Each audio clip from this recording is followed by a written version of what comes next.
Pasangan muda sedang bercinta. Lalu tiba-tiba hujan di luar. Suami mau keluar dan tutup kandang ayam. Kalau tidak, ayamnya akan basah semua.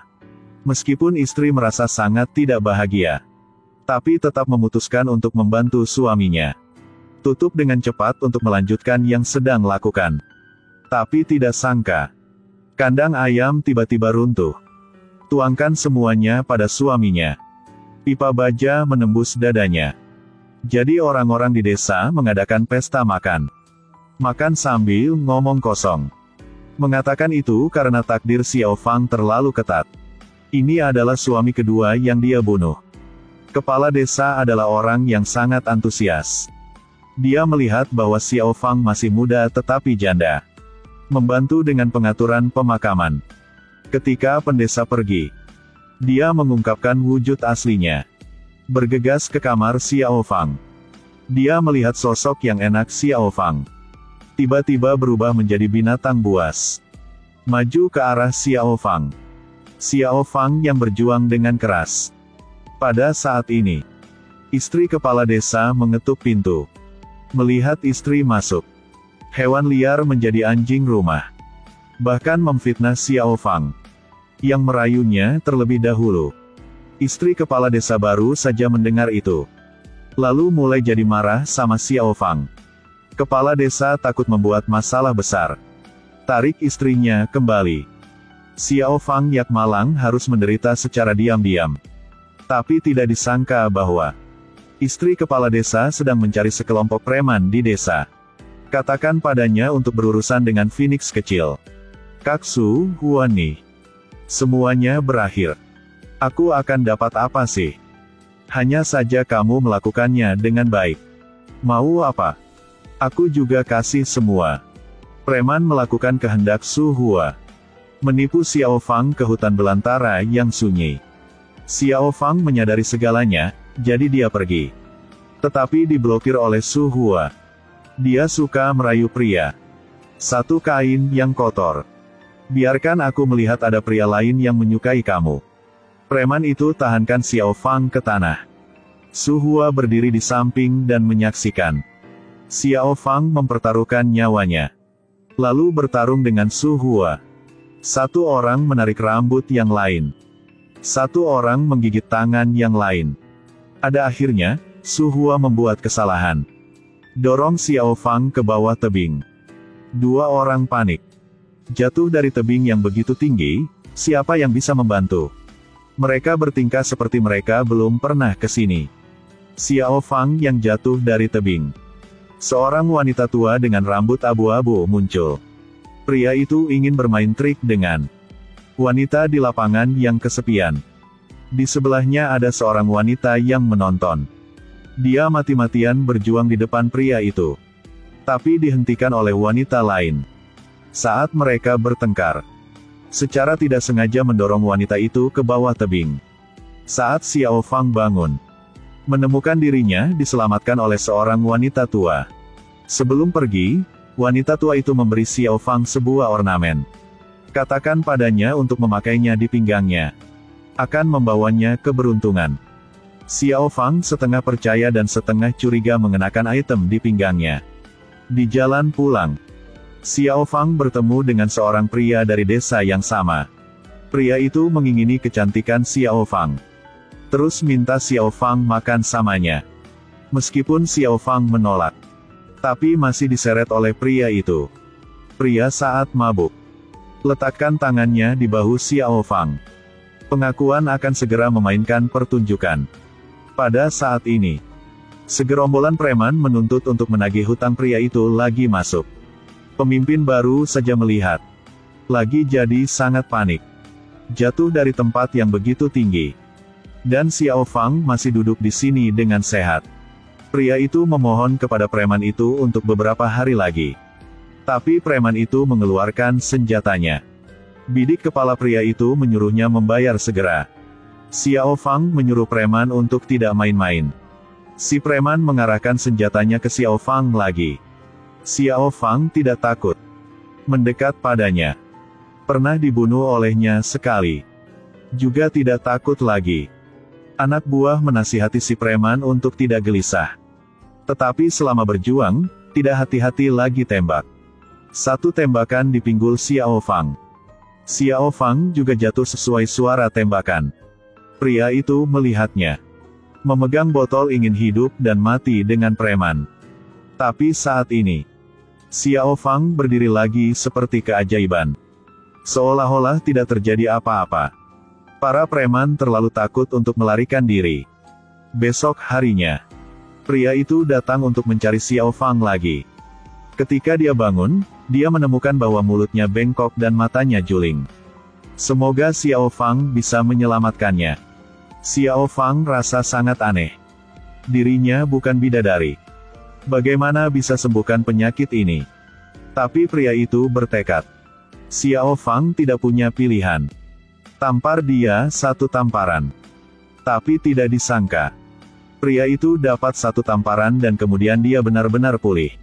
Yang ini dengan cepat menyebar ke seluruh desa. Preman pun memanfaatkan waktu larut malam untuk mencari tahu semuanya. Dia melihat Xiao Fang memegang barang itu di tangannya. Merasa ini mungkin alasannya. Dia pergi mencari istri kepala desa Su Hua untuk mencari informasi. Tapi Su Hua bukan yang lembut. Ini kedua kalinya kepala desa mengintip janda mandi. Tapi kali ini, dia mengambil keuntungan dari janda itu tidak perhatikan. Menyelinap ke kamar. Pegang janda di tangan. Dia mengambil tongkat kayu. Memukul kepala desa sampai berulang kali memohon pengampunan. Tetapi pada saat ini, lelaki tua itu masih tidak tahu. Istrinya sedang bercita dengan preman di desa. Preman menyelidiki Su Hua untuk melihat apakah Xiao Fang benar-benar peri. Tapi Su Hua tidak tega untuk peduli tentang hal-hal seperti itu. Dia sekarang hanya mau bisa menjelajahi tubuh si preman saja. Tetapi ada juga orang yang percaya bahwa Xiao Fang telah menjadi peri. Misalnya orang tua ini berlutut di depan Xiao Fang. Mohonnya untuk menyelamatkan anaknya. Sejak anaknya jatuh ke danau. Jadi banyak bicara lagi dan tidak waspada. Xiao Fang yang sangat tidak ngerti. Jika sakit, pergilah ke dokter. Kok lagi carinya? Tapi dia bilang bahkan seorang dokter tidak bisa menyelamatkannya. Juga berjanji untuk membayar sejumlah uang untuk Xiao Fang. Xiao Fang terguncang mendengarnya. Kemudian ikuti orang tua itu pulang untuk melihat apa yang terjadi. Di jalan, lelaki tua itu memberitahu Xiao Fang. Di desa pernah ada seorang gadis kecil bernama Zhao Zhao.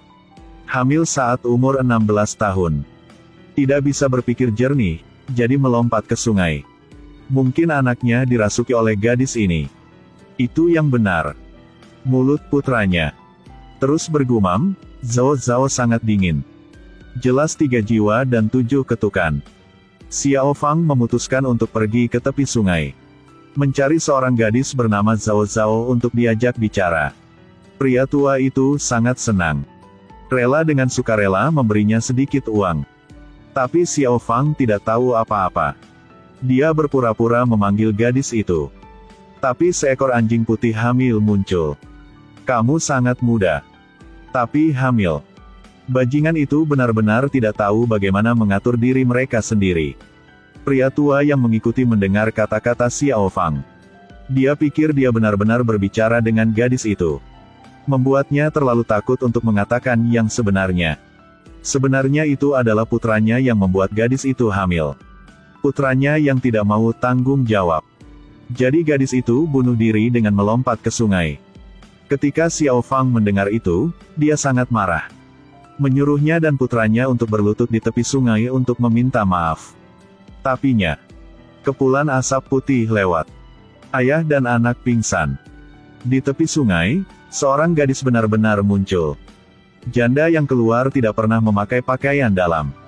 Wanita tua itu memberinya hiasan untuk melindungi dirinya sendiri. Tapi tidak mengharapkan itu. Janda memakai benda itu. Dia mencapai puncak hidupnya. Tidak hanya dia terkena peluru, tapi dia masih tidak terluka. Bahkan bisa melihat apa yang orang lain tidak bisa lihat. Secara lisan menyarankan ide-ide. Membuat pria itu menggali harta karun di dalam rumah. Kisah Xiao Fang menyebar ke seluruh desa. Setiap hari, Begitu banyak orang datang ke rumahnya untuk meminta bimbingan. Ini juga membuat desa preman memiliki niat buruk.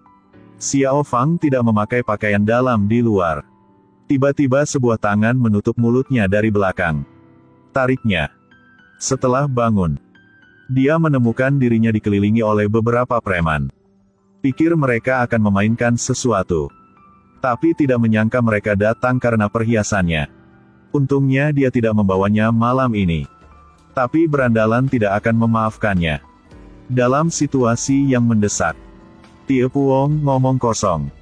Mengatakan bahwa ada ular raksasa yang melilit penjahat itu. Membuatnya sulit bernapas dan batuk tanpa henti. Pria itu sangat ketakutan ketika mendengar itu. Karena dia sering batuk akhir-akhir ini.